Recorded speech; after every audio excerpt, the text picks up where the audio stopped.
नमस्कार दोस्तों। अभी इन दिनों बहुत ज़्यादा अखबार के अंदर आप अगर देखोगे तो जगह-जगह आपको खबर मिल जाएगी कि इस जगह से एक आदमी पकड़ा है, उसके पास इतने ग्राम अफ़ीम पकड़ी गई, इस जगह से ये आदमी पकड़ा है, उसके पास इतना डोडा पोस्ट पकड़ा गया या स्मैक चिट्टा पकड़ा गया। तो ये जो सरकार की तरफ से एक सख्ती बहुत ज़्यादा बढ़ गई है, नशे के खिलाफ एक जो कदम सरकार उठा रही है, उस वजह से बहुत से जो मादक पदार्थ के तस्कर हैं, वो पकड़े जा रहे हैं और जो इन नशे के पदार्थों का सेवन करते थे, उनकी तकलीफ़ें काफ़ी बढ़ गई है। बहुत ज़्यादा संख्या में लोग अब मनोचिकित्सक के पास आ रहे हैं कि सर हम अफ़ीम का सेवन करते हैं या डोडा पोस्ट का सेवन करते हैं और अब हमें मिल नहीं रहा या उसकी रेट्स बहुत ज़्यादा बढ़ गई है, अब हमारी कैपेसिटी से वो बाहर हो गया है और हमें अब अफ़ीम को छोड़ना चाहते हैं। या बहुत से लोग ये भी रीज़न बताते हैं कि सर अब अफ़ीम वैसा आता ही नहीं, कुछ केमिकल्स या कुछ दवाइयाँ इस तरह की मिली हुई हैं कि वो हमारे शरीर को नुकसान पहुँचा रही है। तो अब हम कुल मिलाकर के इसको छोड़ के बाहर आना चाहते हैं। तो आज मैं इस वीडियो में बात करूँगा दोस्तों अफ़ीम छोड़ने के 4 असरदार तरीकों के बारे में। मैं हूँ डॉक्टर अनंत राठी, मनोचिकित्सक एवं नशा मुक्ति विशेषज्ञ, बीकानेर, राजस्थान से। जो नशे की समस्या है वो बहुत गंभीर समस्या हो गई है दोस्तों, जिसे देखो किसी न किसी तरह की लत में फंसा हुआ है। और ये जो अफीम की लत है दोस्तों, ये ना सिर्फ शरीर को बल्कि हमारे दिमाग को भी जकड़ लेती है। लेकिन सही तरीके से और सही मार्गदर्शन से इसे आसानी से छोड़ा भी जा सकता है। तो ये क्या सही तरीका है, कैसे हम इसको छोड़ सकते हैं, क्या हमें सावधानियां रखनी है, क्या कहाँ हमें मदद लेनी है, इस बारे में हम आज इस वीडियो में बात करेंगे। दोस्तों जो पहला तरीका है नशे को छोड़ने का, वो है कि बहुत से लोग अपने नशे को धीरे-धीरे कम करते हुए अपने आप ही छोड़ देते हैं। ये खास तौर से वो लोग होते हैं दोस्तों जिनके नशे की मात्रा बहुत कम होती है। जैसे मान लीजिए कोई महीने का 250 ग्राम डोडा पोस्ट खाता है, बहुत कम खाता है, रोज का 1 चम्मच खाता है, तो वो उसको धीरे-धीरे कम करते हुए अगले 6 महीने में अपना आप ही आराम से छोड़ सकता है। ये बहुत अच्छा और कारगर तरीका है, लेकिन ये काम तभी आता है जब आपके नशे की मात्रा बहुत कम होती है और आपके बॉडी में सहन करने की शक्ति अच्छी हो, जो भी विथड्रॉल सिम्पटम्स है उनको आप झेल पाओ और आपका जो लेवल ऑफ मोटिवेशन है नशा छोड़ने के लिए, जो आपकी जिद है वो बहुत अच्छी होनी चाहिए, ताकि आप जो है हिम्मत बनाए रखो और घर बैठे ही आराम से नशा छोड़ दो। तो तो ये धीरे छोड़ने का कंसेप्ट इसलिए है दोस्तों, क्योंकि जब भी हम किसी नशे को अचानक से बंद करते हैं तो उसके विथड्रॉल सिम्पटम्स आते हैं। अब जो अगर कोई व्यक्ति अफीम या डोडा पोस्ट लेता है तो उसके विथड्रॉल सिम्पटम्स बहुत गंभीर होते हैं दोस्तों। सबसे ज्यादा जो प्रॉब्लम मैंने देखी है अपने मरीजों में, वो है कि उनके पैरों की पिंडलियों में बहुत ज्यादा दर्द होता है। उनकी पाँव में वो कहते हैं सरने या करंट जैसा चलता है। जैसे ही रात को सोने जाते हैं पाँव में बहुत ज्यादा बेचैनी और दर्द होता है और उनको इस चक्कर में बिल्कुल भी नींद नहीं आती, पूरी रात वो तड़पते रहते हैं। अगले दिन सुबह वो बहुत ज्यादा चिड़चिड़े हो जाते हैं, रात को नींद ना आ पाने की वजह से। उनके आंखों में पानी आने लगता है, नाक में पानी, छींकें आने लगती है, दस्त लगने लग जाते हैं। तो ये जो विथड्रॉल सिम्पटम्स हैं अफीम को सडनली बंद कर देने से, तो ये बहुत सीवियर होते हैं और वो व्यक्ति ज्यादा देर बिना अफीम के फिर रह नहीं पाता है और मजबूरन उसे वापस लेना ही पड़ जाता है। लेकिन अगर मान लो कोई 250 ग्राम पोस्ट खाता है, तो अगले हफ्ते उसने मात्रा थोड़ी सी कम कर दी, चम्मच में से थोड़ा सा वापस अंदर डाल दिया, तो इतने सीवियर विड्रॉल सिम्टम्स नहीं आते। धीरे धीरे कम करते करते थोड़ी थोड़ी तकलीफ में उसकी नशे की मात्रा जो है वो छूट जाती है। तो इस तरह से व्यक्ति जो एक अपना स्लो बट प्रोग्रेसिव प्लान बना ले कि मुझे अगले 5 महीने में 250 ग्राम पोस्ट प्रति महीने की जो मात्रा है खुराक से छुटकारा पाना है, तो इस महीने में 50 ग्राम कम कर लूंगा मेरी खपत, अगले महीने में और 50 ग्राम कम कर लूंगा, अगले महीने में और 50, और इस तरह 5 महीने में मैं बंद कर दूंगा। इस तरह वो एक कोशिश कर सकता है अपने घर पर बैठे ही, लेकिन बशर्ते कि उसका लेवल ऑफ मोटिवेशन अच्छा हो और उसके नशे की लत जो है वो कम। दूसरी जो बात हम करें वो ये कि अगर किसी व्यक्ति का नशा ज्यादा है, मात्रा ज्यादा है, या उसका लेवल ऑफ मोटिवेशन कम है, शरीर में दर्द को या विड्रॉल सिम्टम्स को सहन करने की कैपेसिटी कम है। अब अगर नशे की मात्रा ज्यादा होगी तो ऑब्वियसली विड्रॉल जो है वो सीवियर होंगे, उसके लक्षण बहुत तीव्र होंगे, बहुत ज्यादा दर्द होगा, बिल्कुल नींद नहीं आएगी। तो ऐसी स्थिति में उसे कुछ ना कुछ सब्स्टिट्यूट देना होगा दोस्तों, ताकि उसको ये फिजिकल सिम्टम्स ऑफ विड्रॉल नहीं आए। अगर इतना उसको दर्द होगा तो एक समय में उसका धैर्य जवाब दे देगा और वो वापस नशे की तरफ चला जाएगा।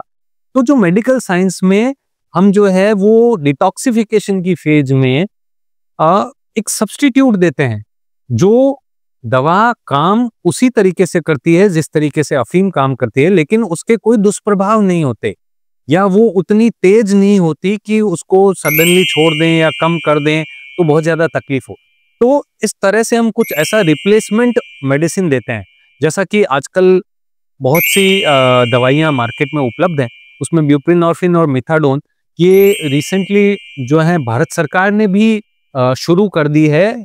नशे से जो ग्रसित रोगी हैं उनको विड्रॉल सिम्टम्स है उनको कंट्रोल करने के लिए, लेकिन ये सरकारी अस्पताल में रोज की रोज जाकर के ही डॉक्टर के सामने ही लेनी होती है। तो इस तरह से उसके विड्रॉल सिम्टम्स को कंट्रोल किया जा सकता है, उसकी तकलीफ को कम किया जा सकता है और धीरे धीरे इन दवाइयों की मात्रा को भी कम करते करते इन दवाइयों से भी उसको निजात दिलाई जा सकती है। लेकिन दोस्तों ध्यान ये रखना है कि ये दवाइयां सिर्फ एक मनोचिकित्सक की देखरेख और उसकी सलाह से ही लेनी चाहिए। ये दवाइयां दिमाग के उन्हीं रिसेप्टर्स पे काम करती हैं जिन रिसेप्टर्स पे जो है वो अफीम काम करती थी, लेकिन ये उस पेशेंट को धीरे धीरे एडिक्शन से बाहर निकालती हैं। उसमें इन दवाइयों की लत ना पैदा हो, इस तरीके की ये जो रिसेंट 2 दवाइयां बताई जिसमें खास तौर पे ब्यूप्रीनॉर्फिन है, ये खुद एक पार्शियल एगोनिस्ट है, तो इसमें एक ये इसकी मात्रा बढ़ती नहीं है। जैसे अगर कोई व्यक्ति डोडा लेना शुरू करता है तो शुरुआत में वो कभी कभार हफ्ते में 1-2 बार ले लिया, लेकिन धीरे धीरे वो उसको रोजाना लेने लगता है और फिर धीरे धीरे उसकी मात्रा बढ़ने लगती है, दिन में 2 बार लेने लग जाता है, फिर दिन में 4 बार लेने लग जाता है, मात्रा बढ़ा देता है। और इस जो टैबलेट्स हैं इनकी मात्रा बढ़ती नहीं है, बल्कि अगर अच्छी काउंसलिंग की जाए, अच्छा सपोर्ट हो, फैमिली एनवायरनमेंट अच्छा हो, खुद की विल पावर अच्छी हो, तो इन टैबलेट्स की मात्रा धीरे धीरे घटती जाती है और व्यक्ति जो है एडिक्शन से बाहर आता जाता है। तो मेडिकल हेल्प से बहुत आसानी से बड़े से बड़ा नशा जो है आराम से छुड़वाया जा सकता है, व्यक्ति को बहुत ज्यादा विड्रॉल सिम्टम्स नहीं आते। तीसरा जो तरीका है दोस्तों वो है काउंसलिंग और थेरेपी। जी हाँ दोस्तों, अफीम जो है उसकी लत सिर्फ शरीर की लत नहीं होती, बल्कि उसके दिमाग की लत होती है। इसलिए काउंसलिंग और थेरेपी का बहुत अच्छा रोल होता है। खास तौर पे मैं बात करूं तो कॉग्निटिव बिहेवियर थेरेपी या मोटिवेशनल इंटरव्यूइंग या ग्रुप थेरेपी, एक ग्रुप बना दिया जाए जिसमें सभी अफीम या उससे रिलेटेड नशा करने वाले लोग अपनी डी एडिक्शन की लाइफ को, कैसे जर्नी को जिया है उन्होंने, अब वो कैसा महसूस कर रहे हैं, इस बारे में एक दूसरे से एक्सपीरियंस शेयर करें, तो उनका लेवल ऑफ मोटिवेशन बढ़ता है। इसके अलावा फैमिली काउंसलिंग भी बहुत इंपॉर्टेंट है। परिवार का क्या रोल है ये परिवार वालों को बताया जाए, किस तरह वो उसको हाईली मोटिवेटेड रख सकते हैं, किस तरह वो उसको एंगेज रख सकते हैं, कैसे उसको रिलैप्स से रोकने में मदद कर सकते हैं, कैसे परिवार उसके लिए एक सपोर्ट सिस्टम बन के खड़ा रह सकता है।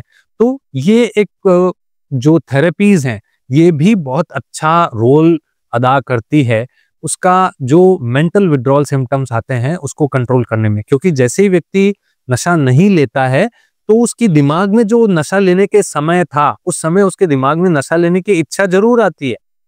वो चाहे फिजिकल सिम्टम्स हो चाहे नहीं हो, लेकिन दिमाग में एक बार विचार आता है कि मेरा डोडा लेने का टाइम हो गया है। तो उस समय अगर थेरेपी से या फैमिली के इंटरेक्शन से उस समय को पास कर दिया जाए तो उसका विड्रॉल जो है या रिलैप्स आसानी से निकल जाएगा और रिलैप्स होने की चांसेस कम होंगे। चौथा जो हम ध्यान रखना चाहिए, अगर हमारे परिवार में कोई नशा छोड़ रहा है तो ये ध्यान रखें कि उसे अपनी लाइफस्टाइल में भी चेंज करना चाहिए, उसे अपनी जीवन शैली में बहुत बदलाव करने जरूरी है। जैसे क्या बदलाव, कि डेली सुबह टाइम पर उठें और या तो मॉर्निंग वॉक के लिए जाएं या एक्सरसाइज के लिए जाएं, योगा करें, मेडिटेशन करें, प्राणायाम करें, एक तय समय पे रोजाना नींद के लिए तय स्थान पर जाएं, संतुलित भोजन लें, बहुत अच्छी डाइट लें, हाई प्रोटीन डाइट लें, अच्छा भोजन लें, गरिष्ठ भोजन नहीं लें, लेकिन भोजन वो लें जिससे आपके शरीर को ताकत मिले। तो ये अगर भोजन अच्छा लेंगे, नींद अच्छी लेंगे और एक्सरसाइज करेंगे या अपनी हॉबीज को फॉलो करेंगे, कुछ ऐसा काम करेंगे जिससे उनको खुशी मिलती है, जिससे उनका ध्यान उसमें लग जाता है और एक टाइम जो है वो पास हो जाता है। तो इस तरह ये सब चीजें अगर जो अपनी लाइफस्टाइल में चेंज करेंगे तो उन्हें नशे से बाहर आने में बहुत हेल्प मिलेगी। तो दोस्तों, अफीम को छोड़ना थोड़ा मुश्किल हो जरूर सकता है, लेकिन नामुमकिन कभी भी नहीं है। धीरे धीरे कदम उठाकर, डॉक्टर की मदद लेकर और परिवार के सपोर्ट से इस लत से छुटकारा पाया जा सकता है। अगर ज्यादा नशा है या आप विड्रॉल सिम्टम्स आपसे नहीं सहन हो रहे, मनोचिकित्सक से मिलिए, कुछ दिन के लिए ट्रीटमेंट ले लीजिए जो आपको सपोर्ट कर सके। और अगर थोड़ी मात्रा है नशे की तो आप धीरे धीरे थोड़ा थोड़ा कम करते हुए उसको खुद भी छोड़ सकते हैं। अगर आपको या आपके किसी अपने को ये वीडियो मददगार लगे तो इसे शेयर उनके साथ जरूर कीजिएगा। मेरे चैनल को सब्सक्राइब कीजिएगा। जय हिंद, जय भारत।